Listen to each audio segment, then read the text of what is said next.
It happened in the middle of a conversation he wasn't supposed to be part of. He'd walked into the room late. The group was already in the middle of something, a story, a memory, something that had happened before Stick arrived, and someone was doing an impression of how Stick talked. The specific rhythm of it, the specific words he used sometimes, the pauses. Everyone was laughing. Stick stood at the door for half a second, long enough to understand what was happening, long enough for everyone to see that he understood, and then he laughed too. He didn't decide to laugh. There wasn't a decision. It was more like the laugh arrived before he had any input on the matter, a reflex, smooth and automatic.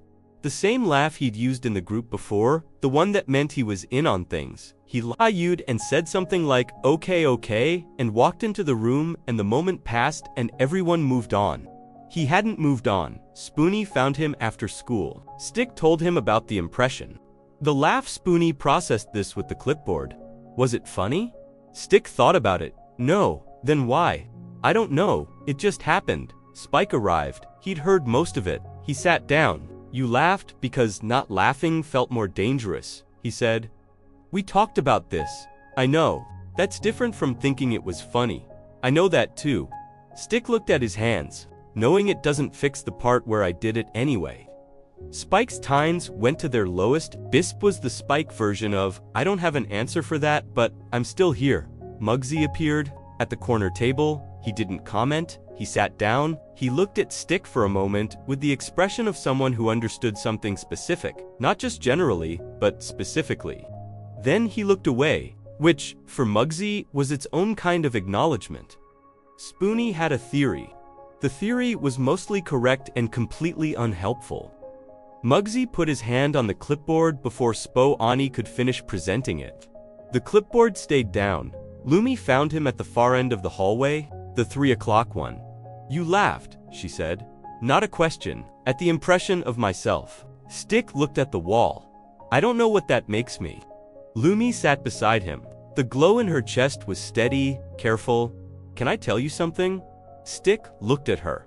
There's a response pattern called fawning.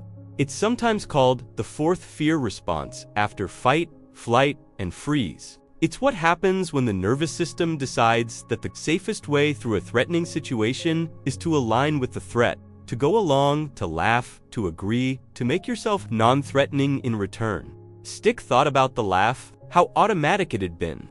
The important thing about fawning is that it's not a choice, it's a trained response.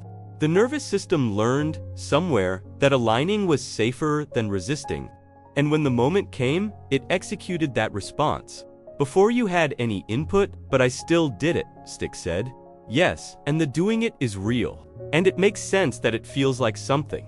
Like you participated in something you didn't want to participate in. Lumi paused. That feeling is true. You're allowed to have it. Stick was quiet, but there's a difference between what your nervous system did under pressure and what you actually think.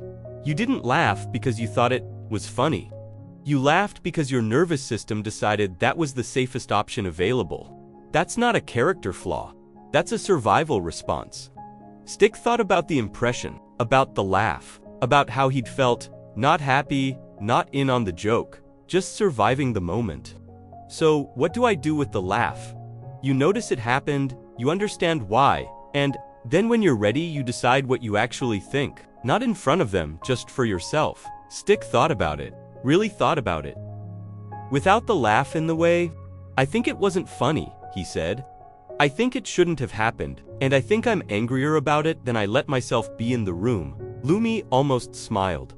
That's the starting point. Spoony appeared with the analysis. Mugsy raised his hand, not on the clipboard this time, just raised toward Spoony. Not right now. Spoony stopped, lowered the analysis. Spike. From the corner, tines at the gentle position, the impression wasn't about you, he said quietly. It was about a version of you they made up. That's different.